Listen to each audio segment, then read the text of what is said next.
Assalamualaikum warahmatullahi wabarakatuh. Om Swastiastu, Namo Buddhaya, salam kebajikan. Yang terhormat Bapak Ibu penilai uji kinerja, perkenalkan nama saya Muhammad Taufik M dengan nomor induk mahasiswa 202586904235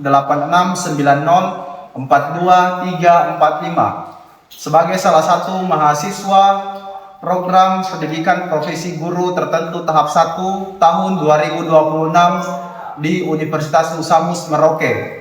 Pada hari ini, Selasa 31 Maret 2026, saya akan melaksanakan praktik pembelajaran dalam rangka uji kinerja pada mata pelajaran kimia dengan materi reaksi asam basa di SMK Farmasi Syekh Yusuf Al-Makassari Goa. Terima kasih dan selamat menyaksikan.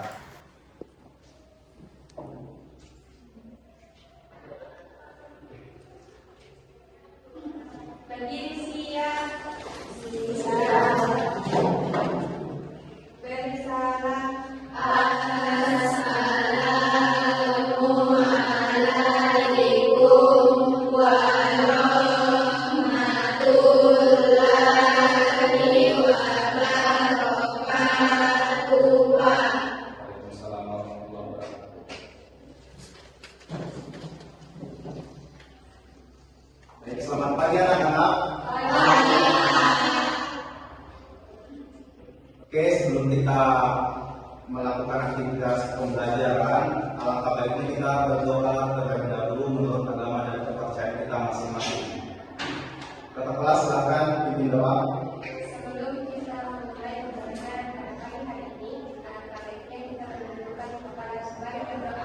Berdoa niat.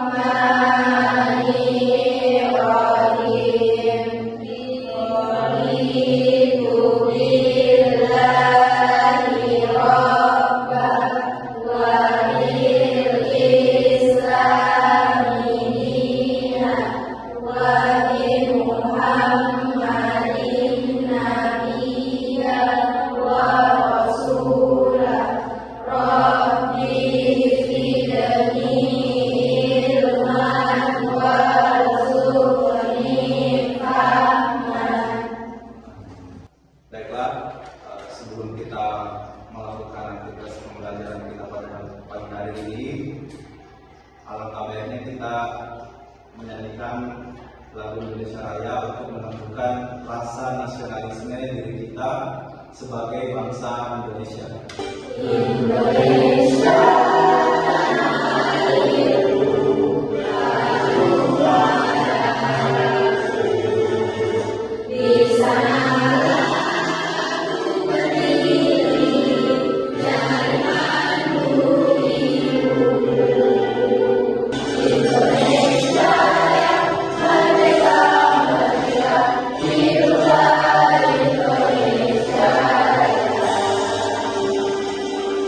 Baik, silakan duduk kembali. Selanjutnya, saya tanyakan dulu bagaimana kabarnya anak-anak? Sehat? Oke, selanjutnya saya akan memeriksa kehadiran terlebih dahulu. Yang saya sebutkan namanya, silakan ajukan tangan. Bilang hadir ya. Airin Natasha Hasim, Auna Nabila Syam,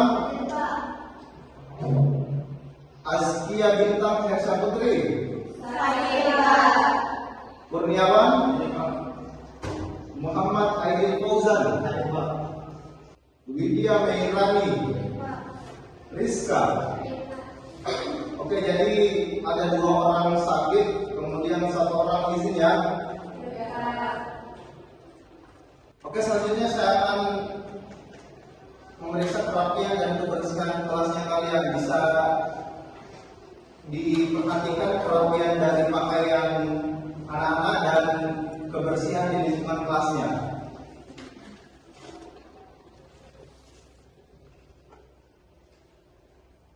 Apakah sudah bersih? Sudah. Apakah pakaian sudah rapi? Sudah. Baik. Untuk materi minggu lalu kita telah belajar asam basa dan reaksi kimia. Untuk pengantarnya bahwa asam itu adalah zat yang mengandung ion H+, sedangkan basa adalah zat yang mengandung ion OH-. Di dalam kehidupan sehari-hari kita bisa melihat kapan kita aplikasikan asam dan basa, ya. Sebelumnya saya akan mengajukan beberapa pertanyaan pemantik terkait asam dan basa. Yang pertama, apakah rekan-rekan pernah menemukan bahan yang rasanya asam seperti jeruk atau cuka? Menurut anak-anak, bahan tersebut mengapa bisa berasa asam? Ada yang tahu? Oke, silakan. Pernah, rasanya itu asam karena mengandung asam, seperti asam sulfat yaitu jeruk dan juga asam asetat yaitu cuka. Asam-asam ini dapat memicu reseptor pada lidah sehingga kita bisa merasakan sensasi asam. Oke, terima kasih. Jadi anak-anak perlu ketahui bahwa di dalam jeruk atau cuka itu dia ada asam, ya.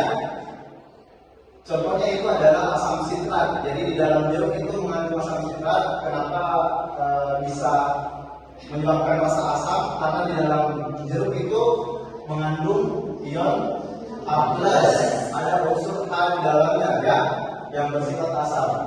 Kemudian pertanyaan yang kedua, bagaimana cara kita mengetahui apakah suatu lautan itu bersifat asam atau basa tanpa mencicipinya?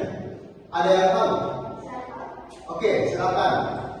Kita bisa menggunakan termos, Pak. Kita bisa menggunakan termos. Oke, terima kasih. Jadi untuk pertanyaan yang kedua, bagaimana cara kita mengetahui apakah suatu lautan bersifat asam atau basa tanpa mencicipinya? Itu kita bisa menggunakan kertas lakmus. Kemudian kita juga bisa menggunakan yang namanya indikator alami. Indikator alami seperti apa? Seperti kunyit dan buah naga. Bisa, ya? Kenapa kita bisa menggunakan kunyit dan buah naga? Karena kunyit dan buah naga itu dia memiliki pH di bawah 7, ya, dan itu bersifat asam. Oke. Untuk tujuan pembelajaran kita pada pagi hari ini, yaitu yang pertama kita akan memahami konsep reaksi kimia dan jenis-jenisnya. Kemudian kita bisa menjelaskan sifat dan peran asam serta basa, terutama dalam kehidupan sehari-hari, ya. Kemudian yang ketiga, kita bisa mengatakan faktor-faktor yang mempengaruhi energi dan lanjut reaksi kimia. Oke, selanjutnya kita masuk ke materi.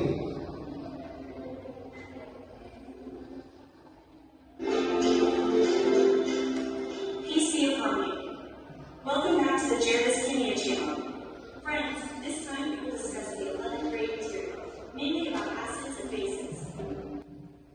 Well, in part 1 of this acid-base video, we will learn several things. First, we will learn the Arrhenius acid. Jadi di dalam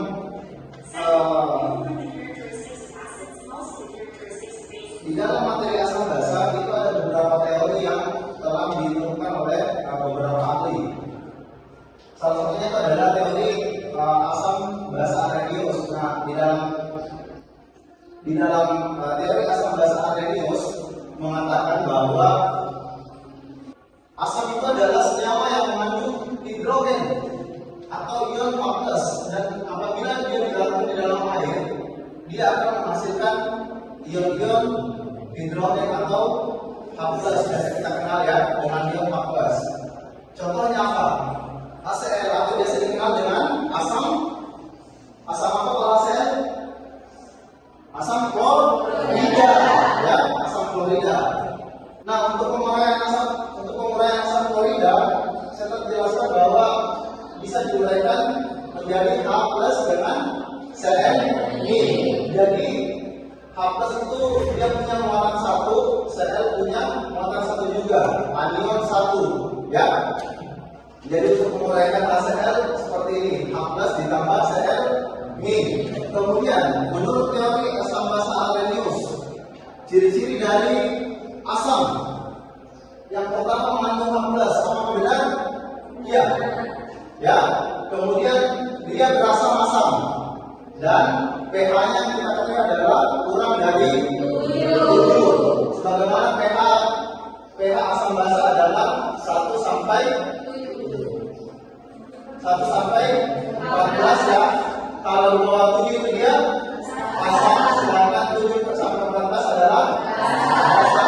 Nah, selanjutnya kata Arrhenius, basa adalah senyawa yang apabila dilarutkan dalam air akan menghasilkan yang namanya ion-ion hidroksida atau dikenal dengan OH min. Apa contohnya?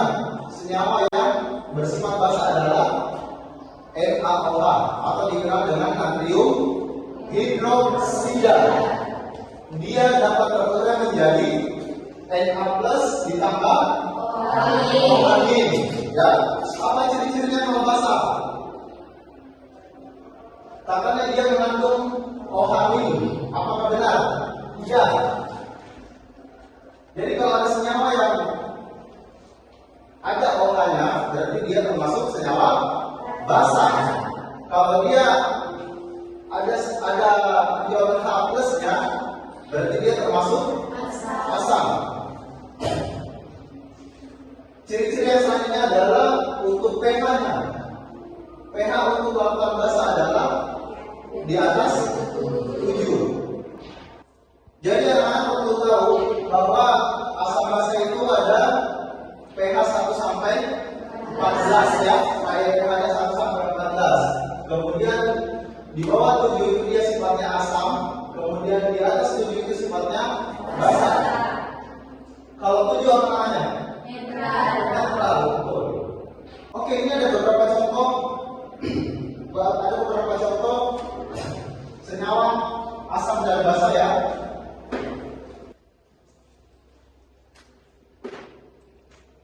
Yang pertama asam klorida. Apa rumus kimianya? HCl, betul. Kemudian asam klorida itu bisa dikenal dengan HF. Ya. Kalau asam nitrat HNO3. Ini disebut asam nitrat. Kalau asam sulfat H2 SO4.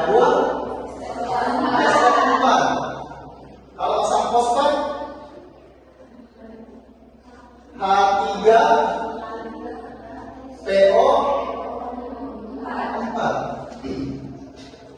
Sudah betul semua asam? Sudah betul semua asam? Sudah. Oke, selanjutnya kita masuk di senyawa basa. Rumus kimia dari natrium hidroksida. Kita mencelupkan kertas lapis merah ke dalam larutan HCl. Apa yang terjadi? Tidak berubah. Mengapa demikian? Karena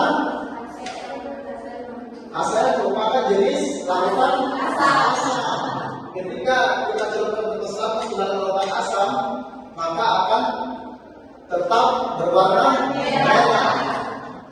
Kemudian contoh yang kedua, ketika kita mencelupkan kertas lakmus merah ke dalam larutan natrium hidroksida, apa yang terjadi pada kertas lakmus? Berubah menjadi biru.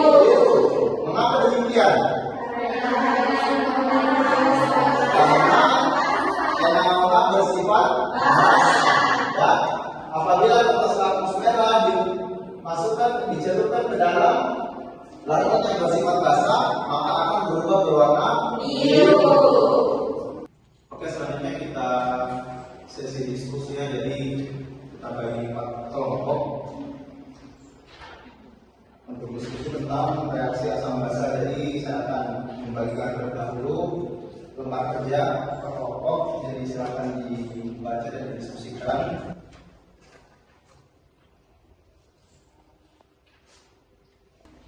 Jadi nanti setelah didiskusikan tentang reaksi asam basa, maka pun di situ kita presentasikan ke kelompok ya.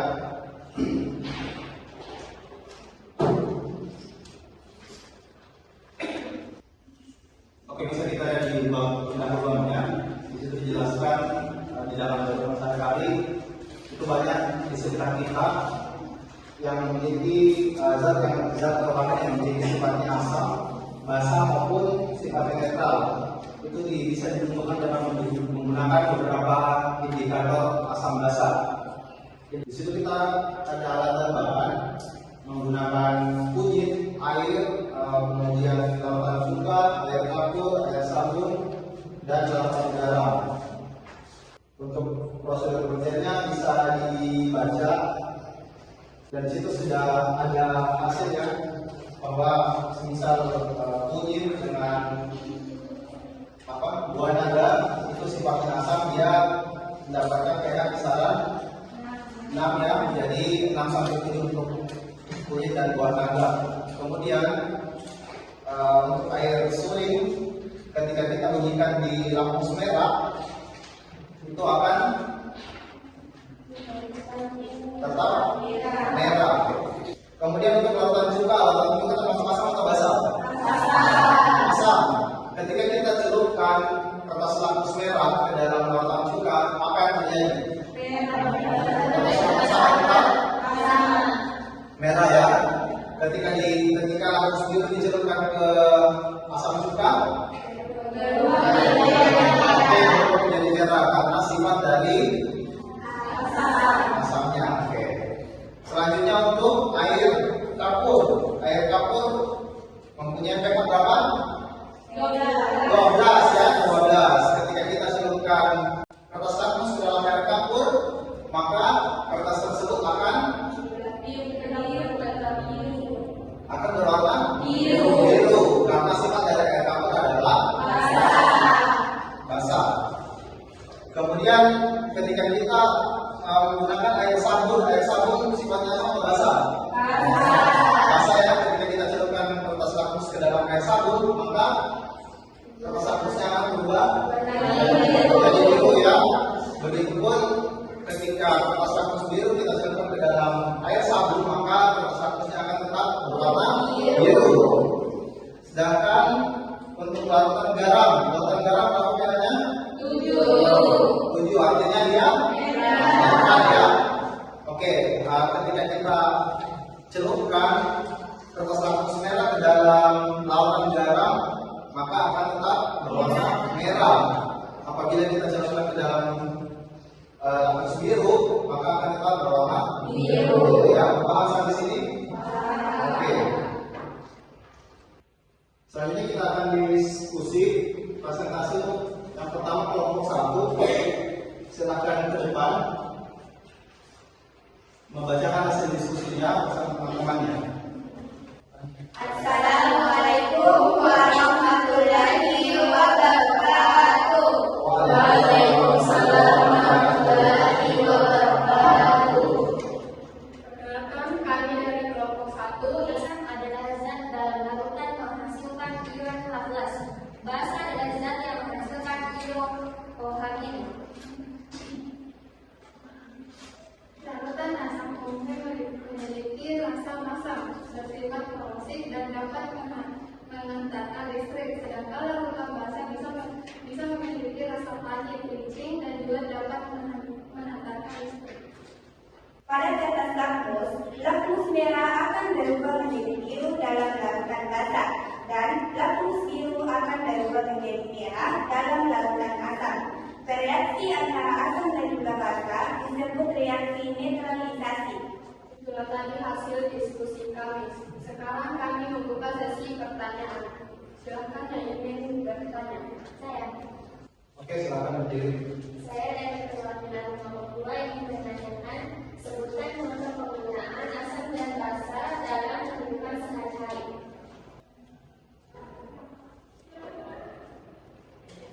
Silakan kelompok 1 bisa menjawab. Dalam penggunaan sehari-hari, asam dan basa sifatnya asam, yaitu asam nitrat pada jeruk.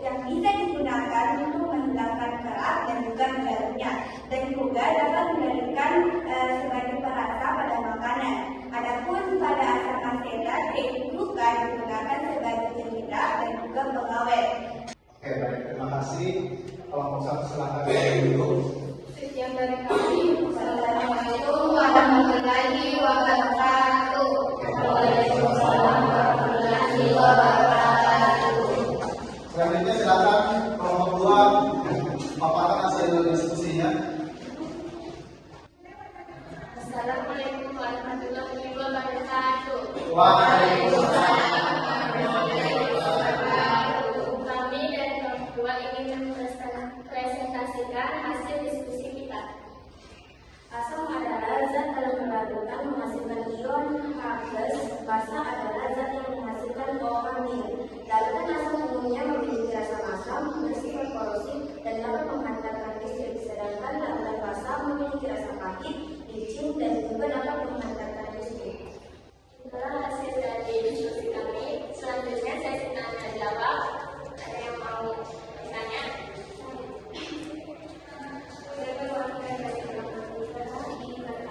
Kenapa kita tidak boleh mencampur bahan sembarangan terutama yang bersifat anak-anak? Karena bisa menyebabkan keracunan, kerusakan lingkungan, kebakaran, ledakan, atau korosi. Bagaimana kelompok 3? Oke, silakan. Sekian dari kelompok kami. Assalamualaikum warahmatullahi wabarakatuh. Selanjutnya kelompok 3. Assalamualaikum warahmatullahi wabarakatuh. Waalaikumsalam warahmatullahi wabarakatuh. Perkenalkan, kami dari kelompok 3 ingin mempresentasikan hasil kami. Kesimpulannya yaitu asam adalah zat dalam larutan menghasilkan ion H+, basa adalah zat yang menghasilkan ion OH-. Oke, silakan kelompok yang mau bertanya. Oke, silakan kelompok 1. Perkenalkan, saya perwakilan dari kelompok 4 ingin bertanya, bagaimana sih para asam dan basa di dalam tubuh manusia? Oke, silakan. Assalamualaikum warahmatullahi wabarakatuh.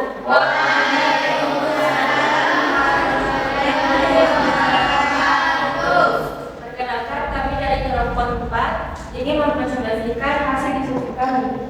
Asam adalah zat dalam larutan menghasilkan ion H+.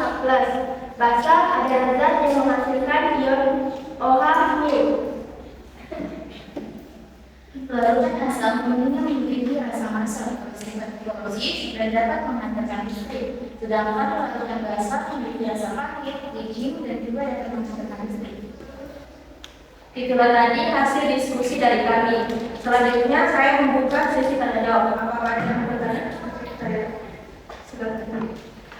Apa yang terjadi jika suatu pH larutan terlalu tinggi atau terlalu rendah? Baik, saya akan menjawab pertanyaan dari kelompok 1. Jika terlalu tinggi itu akan bisa memicu ledakan dan kebakaran, sedangkan kalau terlalu rendah itu bisa menghambat fungsi enzim. Bagaimana kelompok 1? Oke, silakan ditutup. Sekian dari kelompok kami. Wassalamualaikum warahmatullahi wabarakatuh.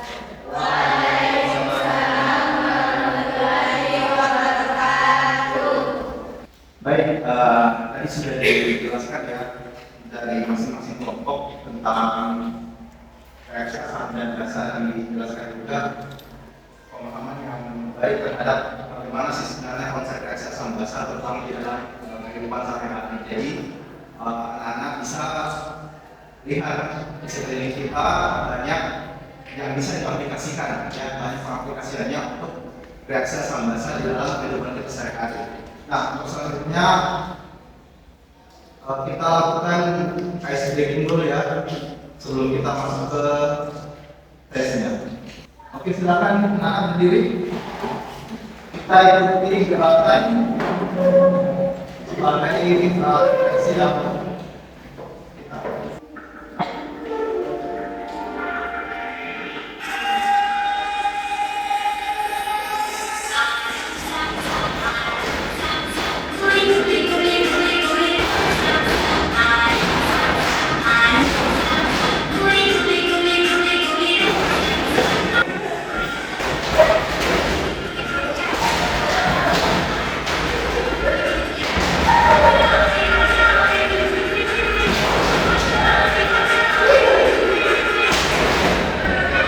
Oke, sudah ya. Oke, terima kasih. Kita buka dulu untuk itu. Ambil HP-nya, kita akan kuis ya. Setelah kita mempelajari beberapa materi tentang asam basa ya. Jadi silakan login, buka Google-nya, kemudian klik web browser, kasih web browser. Sudah? Oke, sudah ya.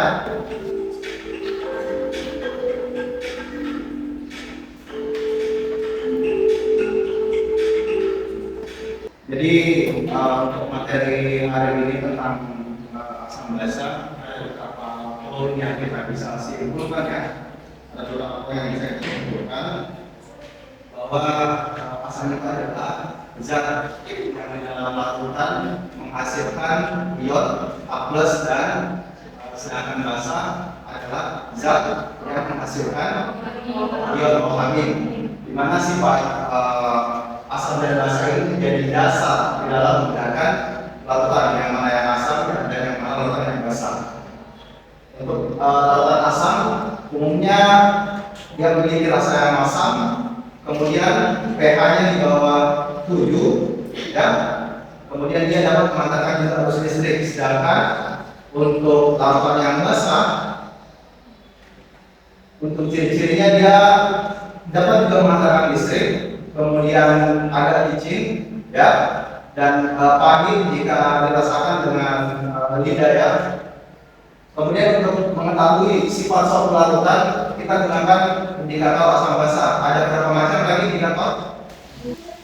Oke, sebagai bahan persepsi sekarang kita coba pikirkan apa yang sudah kita dapatkan hari ini tentang materi asam dan basa ya. Mulai dari kita tahu pengertiannya, kemudian kita tahu sifat-sifatnya, kemudian indikator yang digunakan apa saja, ada berapa banyak indikator, dan sampai reaksi neutralisasi dan contoh-contoh reaksi yang kayak tadi ya. Kemudian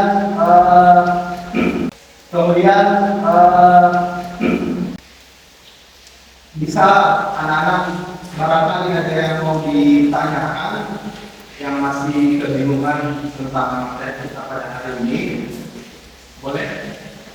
Oke, silakan. Saya ingin bertanya, apa reaksi dan cara menggunakan Oh, masih belum ini ya, belum ini. Saya jelaskan contohnya ya. Ada tadi contohnya ya. Kita ulang ya reaksi yang tadi. Kita coba contoh saja ya. Oke, jadi timbangan yang bisa digunakan apabila kita ingin membuat suatu reaksi atau mereaksikan senyawa. Jadi apabila ada yang seperti ini, ini, anak-anak masih tahu ini ada di dalam grafiknya. Total grafiknya, total grafiknya disebut unsur. Kalau ini disebut ion ya. Jadi kalau di reaksi itu kita tidak sebutkan ion unsur, kita sebutkan dia ion ya. Oke, paham ya? Semoga itu bermanfaat ya. Oke, terima kasih atas kesempatan dan waktunya. Semoga apa yang kita laksanakan pada hari ini mengenai tes asam basa itu dapat kita aplikasikan dan dapat bermanfaat kedepannya sampai ke jenjang perguruan tinggi anak. Terima kasih. Wassalamualaikum warahmatullahi wabarakatuh.